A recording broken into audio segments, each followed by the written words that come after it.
Break के बाद एक बार फिर आप सभी का इस्तकबाल है। आप देख रहे हैं हमारे मसाइल, बात हो रही है वक्फ जायदाद की, वक्फ प्रॉपर्टीज के ऊपर क्यों कब्जे होते हैं, क्यों हुकूमत जो है इन कब्जों को हटाने के लिए बहुत संजीदा इक़दाम नहीं उठाती, बहुत ज़्यादा काम नहीं करती, और वक्फ बोर्ड जो है वो क्यों मजबूरी का हवाला दे करके कहीं ना कहीं अपनी जिम्मेदारी से बचते हुए भी कई बार नजर आते हैं। कई सारे स्टेट्स की हम जो है वो बात कर रहे हैं, एक जगह की बात नहीं हो रही है। क्या कहेंगे अनीक जामी साहब आप कि ये जो हमने कहा कि भाई ठीक है, वो जो कब्जे अगर हुकूमत के कुछ डिपार्टमेंट्स ने कर रखे हैं वो तो कर ही रखे हैं, और जो दूसरे लोग हैं उन्होंने कब्जा कर ही रखे होंगे, लेकिन जो मुतवल्ली है वही जो है वो काबिज हो जाते हैं हमेशा के लिए, देखा जाता है, और उनकी एक फैमिली के बाद जो है दूसरी फैमिली या एक पीढ़ी के बाद दूसरी पीढ़ी उसके ऊपर वैसे के वैसे ही काबिज रहती है। तो उन लोगों से कैसे लड़ा जाए, उन लोगों से जो है वो जमीन को कैसे वापस लिया जाए?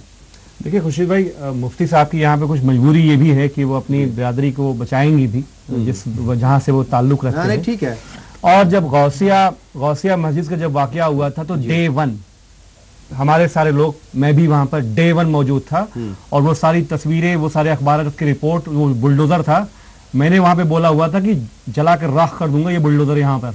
उसके बाद जब वो इंजीनियर आया जो ऑर्डर का कॉपी था, उसने कहा कि भाई साहब इस लैंड को, आपके मतीन साहब चेयरमैन हैं, कांग्रेस के हेल्थ मिनिस्टर थे जो उस इलाके से मिलने हैं, उनको जो है पीपीपी मॉडल के जरिए मल्टी लेवल पार्किंग के लिए उसको अलॉट कर दिया गया था। किसकी गलती थी इसके अंदर? बिल्कुल ठीक है। उसके बाद जो कुछ हुआ वो आपके सामने है। परवेज हाशमी साहब इनके साथ बोर्ड में मेंबर हैं, मेंबर ऑफ पार्लियामेंट हैं, अभी भी हैं, और जितने भी मतलब माशाल्लाह बहुत सारे अच्छे लोग भी हैं जो काम कर रहे हैं, हम सब पे उंगली नहीं उठा रहे हैं, लेकिन सवाल ये है कि उसको बचाने का जो पावर है वो सिर्फ मुफ्ती साहब के पास है। मैं तो दबाव बनाऊंगा, मैं तो टेलीविजन पे आपको घेरूंगा, इससे ज्यादा मैं कर नहीं सकता। सही है। अब ये लेटेस्ट आप सुन लीजिए, हमदर्द लेबोरेटरी का जो केस है, हमदर्द लेबोरेटरी जो है, आपको याद होगा कि हम हमदर्द वक्फ सुना करते थे। हकीम अब्दुल हमीद साहब जो मौलाना आजाद के बाद एक बड़े मुजाहिदे आजादी, हम सबके कौमी लीडर थे जो है, उन्होंने एक बड़ा इदारा गरीब यतीम मुफलिस लोगों के लिए बनाया, हमदर्द यूनिवर्सिटी जो आपके सामने आज मौजूद है। और ये जो लेबोरेटरी का एक बड़ा हिस्सा है वो उन्होंने दिल्ली वक्फ बोर्ड के नाम कर दिया कि 10% इसका रेवेन्यू दिल्ली वक्फ बोर्ड को जाएगा। मैं आपको बता रहा हूं, जितने दिल्ली वक्फ बोर्ड के वकील थे जो हमदर्द लेबोरेटरी का केस लड़ रहे थे दिल्ली वक्फ बोर्ड के जरिए की तरफ से, आज वो हमदर्द यूनिवर्सिटी के पैनल में सीनियर वकील हैं। तो उन वकीलों को हमदर्द, मैं यहां पर आरोप लगा रहा हूं कि दिल्ली वक्फ बोर्ड के चेयरमैन को, वो कहते हैं कि मैं 2 रुपया नहीं लेता हूं, लेकिन रिकॉर्ड बताते हैं, आरटीआई बताती है कि हारून यूसुफ साहब जब चेयरमैन थे, चेयरमैन से हटने के बाद 9 साल 19 लाख रुपया उनके ड्राइवर की फीस वक्फ बोर्ड ने दी, जो यतीम गरीब लोगों के पैसे से दी गई। उस पैसे को वो क्यों नहीं लौटाएगा? जुम्मा की मस्जिद में तुम खड़े होके मिल्लत कौम हमको समझा के जबान बंद कर देंगे आप हमारी? तो ये लूटने वाले दिल्ली वक्फ बोर्ड के जो लोग हैं, खुद चेयरमैन, खुद जो बोर्ड के मेंबर, और मैं तो ये कहता हूं कि जो लोग खामोश है उसके अंदर। अब मतीन साहब के हटने के बाद दिल्ली वक्फ बोर्ड में जो कुछ हुआ, राना सिद्दीकी जी चेयरमैन बन गई, स्व घोषित चेयरमैन। जिस दिन चेयरमैन बनी उस मीटिंग में जो मेंबर्स थे, मैं जानना चाहता हूं कि क्या उस दिन उन्होंने अखबार में, टीवी में, कहीं पे बोला? सीईओ जो मिस्टर अली हैं, वो दिल्ली वक्फ बोर्ड में उस दिन से वो बैठते नहीं है कि ये बहुत ही एंटी कॉन्स्टिट्यूशन काम हो रहा है, मैं इसमें मुलविस नहीं हो सकता। और बड़ा जो सारे ऑर्डर शामिल, लगातार तनाजा उसके ऊपर लगातार चल रहा है। जी देखिए, जहां तक वो चेयरमैनशिप वाला मसला है, उस मीटिंग में मैं भी था। इत्तेफाक से वो जो मीटिंग हो रही थी वो मेरी ही सदारत में हो रही थी मीटिंग। लेकिन ये भी जानना होगा कि उस मीटिंग के बाद से आज तक मैं भी वक्फ बोर्ड नहीं गया हूँ, इसलिए कि उसको आपने सदारत कबूल कैसे की? नहीं, वो जो आपने सदारत कबूल कैसे की? आप बात तो मेरी सुन लीजिए ना। तो चेयरमैन पूरे थे, 4 मेंबर थे वहां पे, और जब चेयरमैन नहीं होते ना तो किसी एक मेंबर को सदर बना करके मीटिंग की जाती है, जो तरीका होता है उसी तरीके से वहां पर वो मीटिंग हुई थी। उसके बाद उसने क्या किया कि वो जो रेजोल्यूशन पास हुआ था उस पर उसने घोटाले किए, उल्टी सीधी चीजें लिखी। यही वजह है कि उसके बाद मैंने उस पर साइन नहीं किया। उसके बाद से वक्त बहुत जाना छोड़ चुका। आप भी बताइए कि जिस मीटिंग की सदारत में राणा जी चेयरमैन हुई उसको आप गैर आईनी मानते हैं या सही मानते हैं? गैर आईनी मानते हैं। आपने पहले भी कह चुके हैं, आपने अल्लाह मियां की जमीन बचाने के लिए, अल्लाह मियां के इतने बड़े इदारे में आपने उसकी सदारत कबूल की। कैसे कबूल किया आपने? वही तो कह रहे हम गैर आईनी आपको संडे में करना चाहिए था। कर रहे हैं, वो मना कर रहे हैं, उनकी पूरी बात सुन लीजिए, उनकी पूरी बात सुन अरे लीजिए। वो बाद में आए हैं, जब अरविंद केजरीवाल ने वहां पे मारा है, वो जब वो बैठाई है रिपोर्ट ना, तब ये लोग अभी उसके तक तो विरोध कोई में आए हैं। रिपोर्ट नहीं, कुछ नहीं, हम तो उसी दिन से अच्छा, उसके मैं बाद अगली इसमें- मीटिंग हुई, उस मीटिंग में उसका कंफर्मेशन होना था, वो कंफर्म नहीं अरे होने दिया हम खुशी जी, लोगों ने, ऐसा मैं- कुछ नहीं हुआ है। खुशी जी, मैं और वो निवेदन जो कुछ करता कर रहा है, हूं, और आज भी हम लोग अगर जो कर रहे मनीष हैं, सिसोदिया इस प्रोग्राम को कहीं देख रहे हो, अरविंद केजरीवाल जी के लोग कहीं इसको देख रहे हो, पिछले 10 साल के जितने अलॉटमेंट हैं, औने पौने दाम पे बिल्डरों को जमीनें बेची गई, मैक्स हॉस्पिटल बन गया दिल्ली वक्फ बोर्ड की जमीन पे, हमदर्द लेबोरेटरी को ट्रांसफर कर दिया गया। इस पर जांच बिठा के इन सारे मेंबरों को, इंक्लूडिंग चेयरमैन जो भी इसमें शामिल हो, जेल भेजो, तिहाड़ भेजो इनको। नहीं, जांच अरे, तो बिल्कुल होनी हाँ, चाहिए, जांच होनी चाहिए ना, वो ठीक है, वो जेल लेकिन भेजेंगे, आप- तिहाड़ भेजेंगे, वो एक ऐसी अलग तो- इशू है। ऐसी तो आप गवर्नमेंट से क्यों रखते हैं? आप खुद लोकायुक्त चले जाइए ना, आप खुद जो है अरे लोकायुक्ता में तो चौधरी मतीन की भी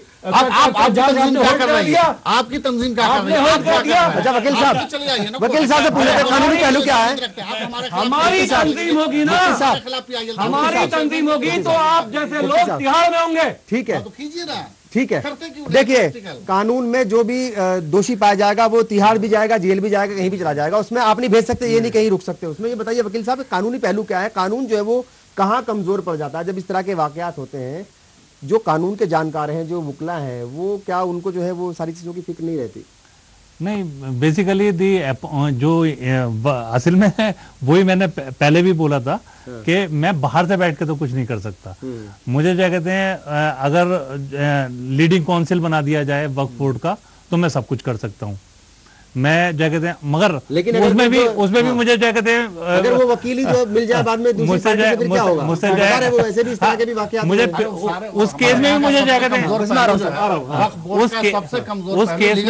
उस केस में भी वहाँ पर जो है, मैं जो वही वाकया बताना है, चाह रहा हूँ मैं, ये सर, सच्चाई यही है कि लीगल सेल हमारा बहुत कमजोर है, और जितने हमने अब तक वकील को पैनल में रखा है, सर, सब कहीं ना कहीं एक चाय पर जाकर के बदल जाते हैं, एब्सेंट हो जाते हैं। वो लोग ये कौन सब है मैं बदमाशी बताना हो चाह रहा रही हूँ है। मैं, हाँ, वो ये लोग उस पर कौन खबरें चल रही है, है। वो लोग कौन है? हाँ, चलो। वो लोग जो हैं, जो चेयरमैन बनते हैं, उनके जो है कहते हैं नियर्स एंड डियर्स होते हैं, ठीक है? आप चेयरमैन बन जाएंगे तो आप अपने दोस्तों को रख देंगे, और फिर जो कॉम्पिटेंट नहीं, मैं आपको बता दूं, अगर दिल्ली में अगर जो है कहते हैं वक्फ बोर्ड के जो है कहते हैं अच्छे एडवोकेट्स में से मैं अगर एक का नाम लेने में यहाँ पर नहीं हिचकूंगा, इम्तियाज अहमद हैं। आज तक जो है वक्फ बोर्ड ने जो कहते हैं इम्तियाज अहमद को जो कहते हैं अप्रोच नहीं किया होगा, सुप्रीम कोर्ट के एडवोकेट हैं। देखो चाहते ही नहीं अप्रोच करना, क्यों चाहेंगे ऐसे लोगों को? पैनल के लिए ऐसा नहीं है, और क्या कहते हैं, पैसा भी नहीं जो कहते हैं मांगेंगे आपसे वो। सबसे ज्यादा जायदाद हैदराबाद में लूट ली गई, हैदराबाद पूरा लूट लिया गया। आप हैदराबाद के एयरपोर्ट पे जाएं, ये सारी जमीन वक्फ की मौजूद है। किन लोगों ने लूटा है? ये कांग्रेस और डीडीबी और टीआरएस के एमपी और लीडरों ने किया। ये प्रोस्पेक्टिव पूरे हिंदुस्तान का है। आप एक मस्जिद पर एक जगह पे बहस न करें। हाँ, ये तो ये पूरे हिंदुस्तान में, मसला है, सच बात पूरे हिंदुस्तान में ये सिस्टम ऐसा बन गया है।